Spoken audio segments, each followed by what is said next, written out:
And welcome to Ask Your Academic. Today's session will cover the MSc Sport and Exercise Science in Medicine on Campus programme. And we're joined by Professor Stuart Gray, who's hopefully going to be able to answer all your questions that you have about the programme. Let's hope. We are recording today's session, so if you miss anything, don't panic. We will send it out to you in a couple of days for you to rewatch. We've got a number of questions that have been submitted beforehand, so we'll run through all of those. But if you do have any additional questions, please just pop them in the chat box and we'll keep an eye on that as well. If you've got any questions that are specific to sort of funding, scholarships, accommodation, things like that, there's actually an online postgraduate event coming up on the 7th of May. So that would be a really good place to get those questions answered if you've not already done so. But I'll post some helpful links in the chat as well. That should hopefully help with those. So yeah, I think that covers everything, all the housekeeping. So we don't have long, so we'll just kick start. So Stuart, would you mind introducing yourself and telling us a bit about the programme? Yes, so I'm Stuart Gray. I work in the School of Cardiovascular and Metabolic Health. I did my PhD a long time ago at Strathclyde University. I shouldn't really say that here. Did my undergraduate at Glasgow, Strathclyde, did my PhD, then went to Loughborough for a while. I did a lot of work around thermoregulation, localised changes in muscle temperature, how that affects performance. Moved into nutrition research, do a bit of sports nutrition and a bit of nutrition and ageing research as well.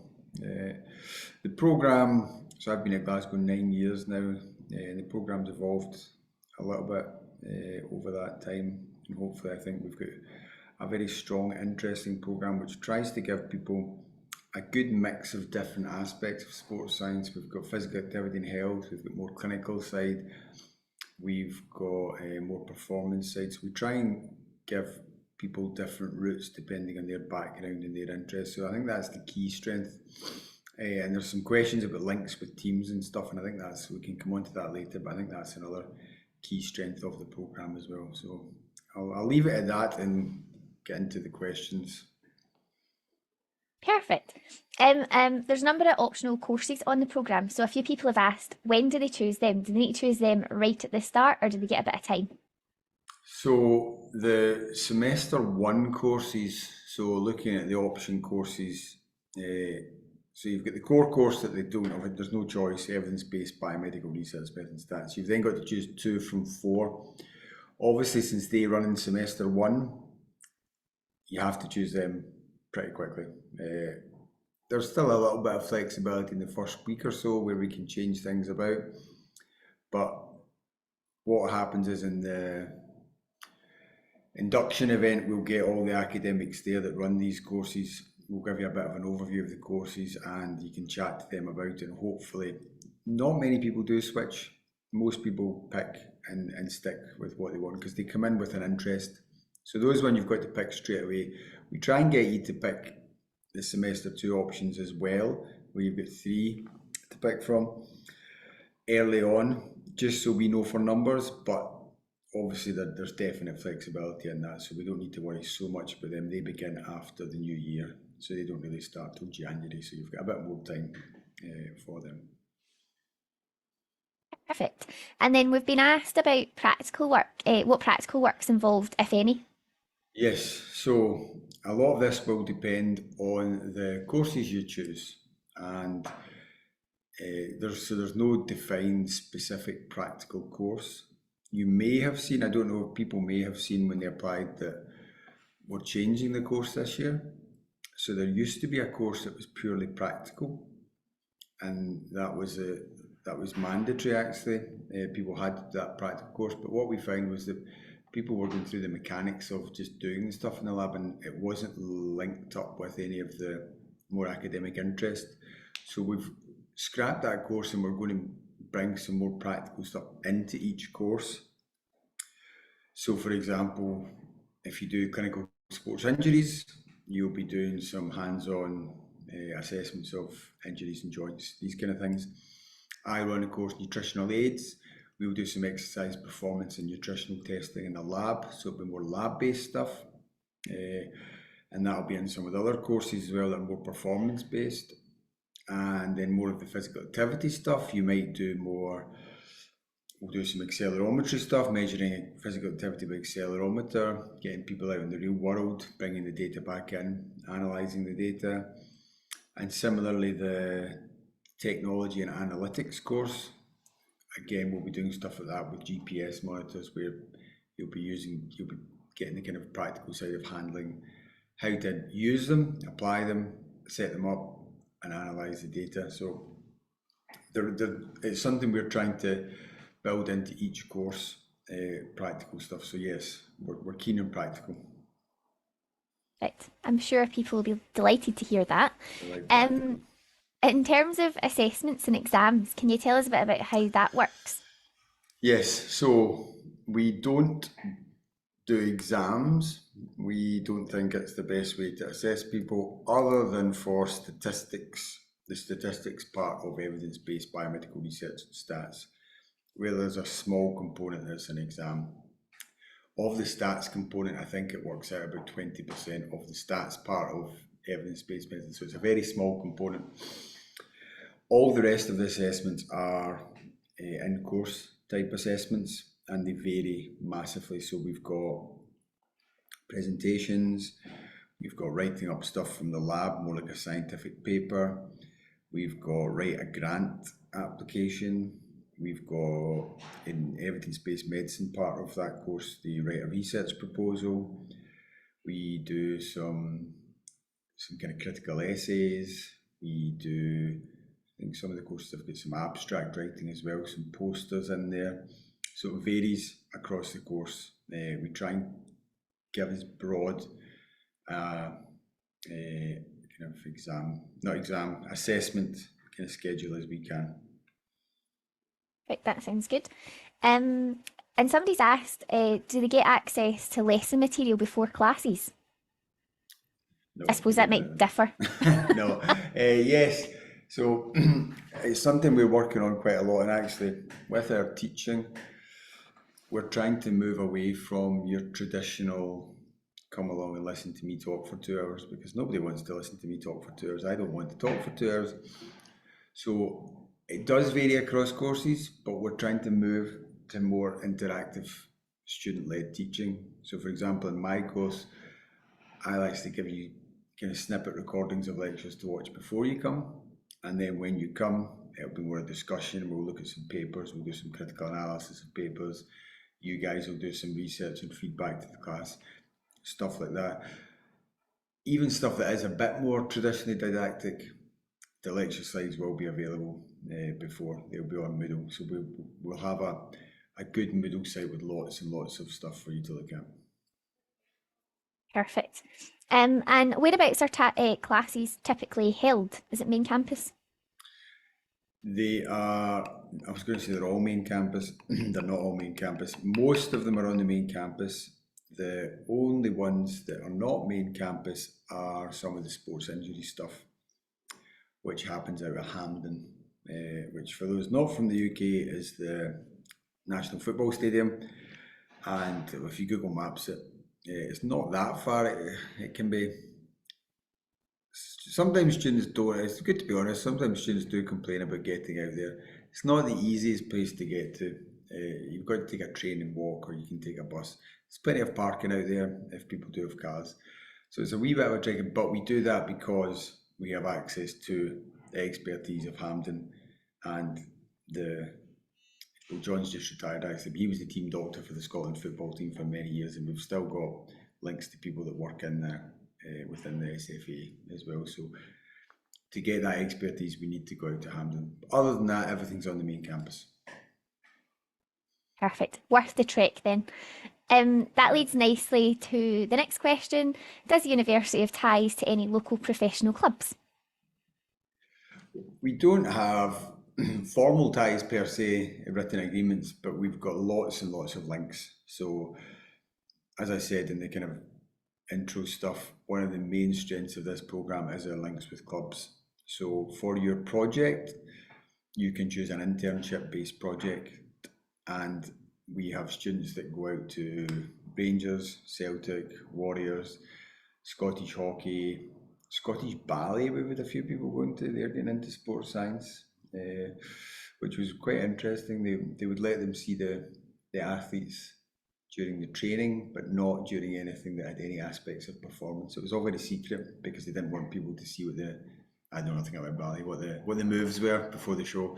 So there's stuff like that. So yes, we've got lots of links with local clubs, and we actively try and encourage that. Partick Thistle as well. We've got quite a few students out there today, and a lot of our graduates, a lot of the people working in sports science in these clubs around Glasgow are graduates of Glasgow University, which is how we keep the links going. We've got some go further afield as well. We've got the head of sports science at Fulham is a Glasgow graduate. We've had students go down there that were able to as well. So we do have slightly further afield, but obviously most happens within Glasgow. Perfect. And you kind of touched on it there, but could you tell us a bit more about how the research project works? Like, how do students choose the topic? Yes, so we do it quite early on because if you're doing a more lab-based project or other projects, you might need ethical approval, and that can take a bit of time. So it's normally before Christmas, we will send out a list of supervisors and potential projects. Some will be very specific at that point, some will be quite broad, and you can narrow them as you go. Then we will assign you to a supervisor. Start of the new year, you'll meet with them and you'll kind of plan what the project is going to be. At that point, you might not need to do anything else, and it starts in May, and that's fine. But you might have to do ethics, you might have to do some prep, and you'll begin that then. And we offer lots of different types of projects. So traditional lab-based project, we've got internships, we do some outreach projects. For example, I had a student put together infographics and videos about exercise during pregnancy because there was evidence that a lot of women and actually health professionals were telling people not to exercise during pregnancy, which is not the actual advice. So there was and we evaluated how well that info was received and how many people changed behaviours. So you can do stuff like that. We do some systematic reviews, some narrative reviews, and we also do secondary data analysis. So we've got a lot of people do secondary data, particularly on a data set called the UK Biobank, which is data in 500,000 people. So if you want to do big data stuff, you can do that. And on the other end, we've got data sets from football teams, a lot of GPS data sets as well that people can work with. So that's the main types of projects. And that starts in May and runs to August. Perfect. We've got a wee question in our chat box that says, are there opportunities to collaborate with other departments, professionals for the dissertation? Yes, there are. It can be a challenge to some degree because often they are taking students from courses more directly aligned to their area. But yeah, it does have, for example, often what I do with my projects is students they'll work with a PhD student that's got an existing ongoing project or a postdoc. And that project, I've got one just now that's got collaborations with people from engineering where they're doing gait analysis using biomechanics cameras and markers on the system. You know, the wee stick skeletons you see, they're doing all that kind of stuff. I don't have the expertise to do that. So the students get exposed to it that way. Some people do stuff that's maybe a bit more molecular in projects because we've got work projects that have that aspect with another. So there definitely are ways to do it. If they want to give more details, if there's a particular area that they think they'd like to collaborate in, they could let me know and I can explore it further. Perfect. And then someone's saying, can we work on multiple publications other than the sort of research project as well? But I suppose that kind of ties in with what you were saying just there. Yeah, you can if you get involved in broader stuff, and we do also have students that sometimes approach us. It's not really part of the course per se, but sometimes I'll get a student approach me at the start of the year saying that they want to go and do a PhD, so they're trying to get as much research experience as they can, and they get involved in projects out with the project time and out with the actual formal MSc, kind of on a voluntary basis to get experience, and they might well then be involved in publications that are not really part of the MSc, but just part of their wider thing. So generally, academics are very happy to have another helping pair of hands in the lab. We don't generally turn people away from doing work for us, so we like it. So yes, there are those opportunities. Perfect. And then one of the other questions was, will students be permitted to conduct research on live subjects or sports people for their research project? Yes, definitely. So all the the more lab-based stuff we do on real life human beings, as Roald Dahl called them in the BFG. That's because I read that to my kids. Human beings, not human beings. Uh, yes, so we do stuff in the lab all the time. We have to get ethical approval for that, but we do stuff, and some of my projects involve handling blood samples. I take muscle biopsies from people, so we can get quite invasive stuff. Or it can just be normal exercise testing stuff. So there's a chance to get exposed to a lot of human kind of physiological research as well. And in the labs, so even out with the project, all these practicals we're doing in the courses, they'll be on humans as well. It'll be you guys. You'll be the humans that you'll be doing it on yourselves. Perfect. And in terms of after graduation, what do students typically go on to do? Yeah, they often go to a nice restaurant, maybe have a drink. Again, it's super duper broad. I think one of the strengths of this program is the breadth. So I don't know what all your background in the college, but we have some people coming from physiotherapy, some from physical therapy, we've had some podiatrists come on, we've got medical doctors, we've got sports scientists. So that obviously then determines for a physiotherapist, often they'll go and move into more sports specific physiotherapy. They might start working more with athletic populations rather than more traditional clinical populations. So it's used as a career stepping stone, or getting them in the right direction in their career. Same with medical doctors, often they'll move into sports medicine. Some will then go and specialise in that. Sports scientists, we've got, as I said, a lot of the people that work in the clubs around Glasgow are graduates of Glasgow, so they'll go into sports science. Particularly data analytics is a big thing within sports clubs, which is why we brought in that course to make sure students are tooled up ready for that. It's worth saying that's a competitive area. There's lots of graduates fighting for jobs in there. Our graduates do well. Glasgow's got a good reputation, so they do well, but it can be hard. And probably the other main area is research. A lot of students will go on and do PhDs following the masters. We've got a good track record of people moving on to PhDs. And then there'll be other people that go on and do, I think with some, I guess the other area is more health promotion-y type stuff. Some have gone on to do that kind of physical activity promotion side of things as well. So it's really, really broad, and there'll be some, you'll get the odd person that'll go and do something else completely different, that strength and conditioning, maybe some coaching, some that maybe aren't the main people, but there's lots of that going on. Perfect. And in the chat box, we've had someone ask what support the university offers. So I suppose we could mention that we've got our career service. Yeah. There is a lot of resource there, but I don't know if there's anything else you'd like to add. No, I think if they have a look on the student services website, that's probably because there's so much support that I couldn't run through it all. But things even like, I can't remember what they're called now, if they're still called leads. The department, I think they're still called leads. There's a department that do things like academic writing courses and these kind of things that are really useful for not specific to the MSc, but more general skills that are really useful. And they've got a lot of other courses that they do as well. So there's a lot of academic stuff and then a lot of pastoral stuff we have as well. But I'd say have a look on those websites and you'll get a good idea. Yeah, I think the amount of resource is quite amazing. Like I'm copied into a lot of emails and there's a lot once you're here and then on our website. So I've popped those useful links into the chat box there. So you should be able to find some of those in there. Another question that we've had is about preparing for the MSc. Is there anything students could be doing? It's a tricky one because it depends on your background you're coming in. What I'd say and what courses you're going to choose, I think some general reading just around sports science is not a bad thing to do, just keeping up to date, particularly if you're coming maybe from a slightly more clinical side where you've not really done sports science.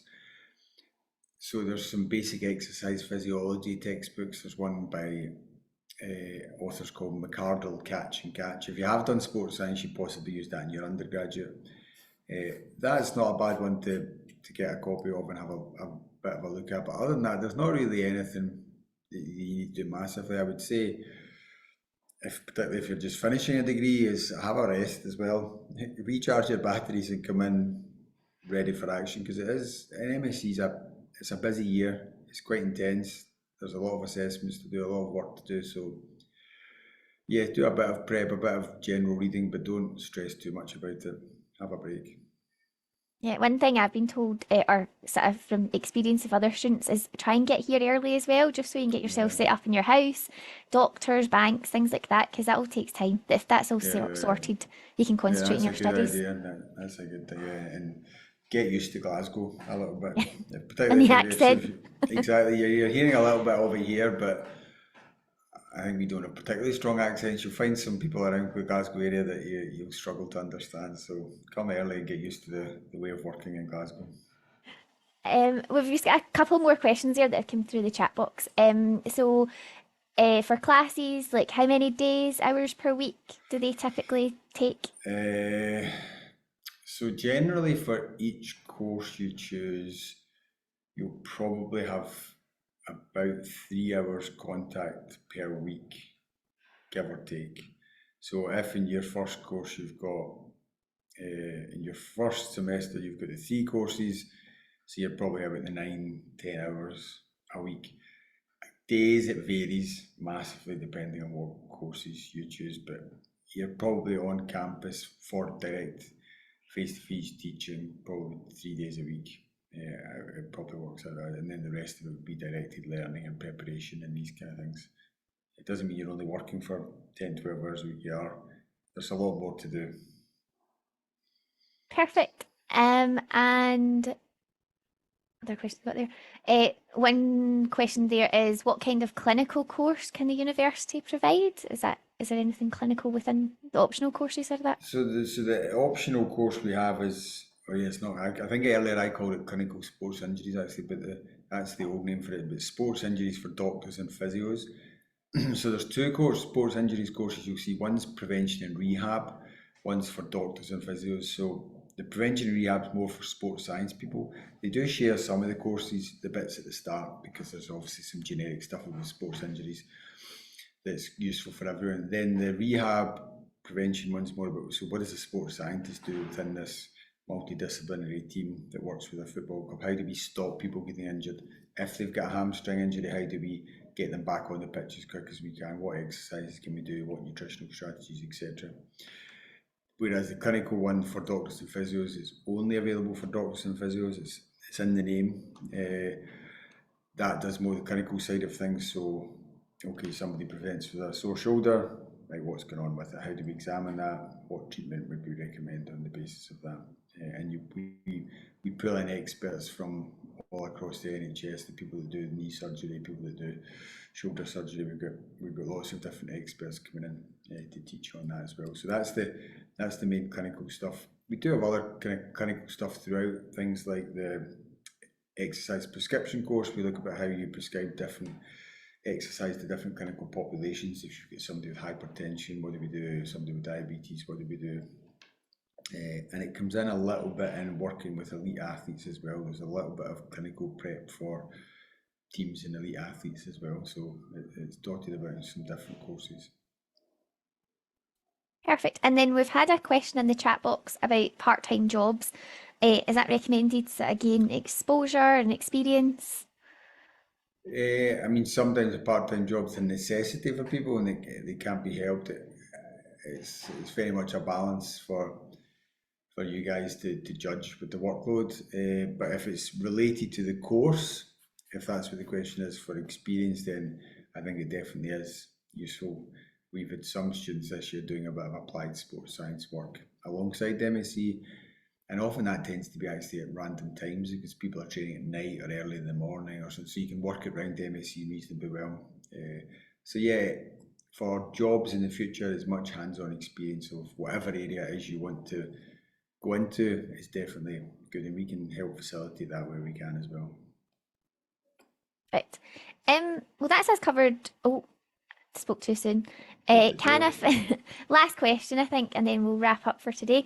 Can a physio work as a sports scientist after course completion? Yes, yeah, definitely. I mean, a sports scientist is not a protected term per se, like other jobs are within the UK. So technically, anyone can work as a sports scientist. Sadly, it's something that the area is trying to change, but with the background that you will gain from here and with also with your physio expertise. Because often you find now within sports clubs the lines are blurred. So the physio within the sports club is doing a bit of the sports science as well. Because the club might not necessarily have the money to employ two people. Like you, Man U, Man City, all these places, yes, that's different, but not everybody works these places. So it's actually really useful. A lot of clubs want that. So yes, definitely. Perfect. Well, I think that's a nice place to wrap up. Hopefully, you've had all your questions answered. If there's anything you think of after today, on the programme webpage, there's the administration contact details. So if you do think of anything, just send your questions there. The administration teams are brilliant, and they'll get back to you. And yeah, so thanks very much for your time, and hopefully, we'll see you all in September. So thank you. Yes, hopefully see you there. Bye bye. Bye bye.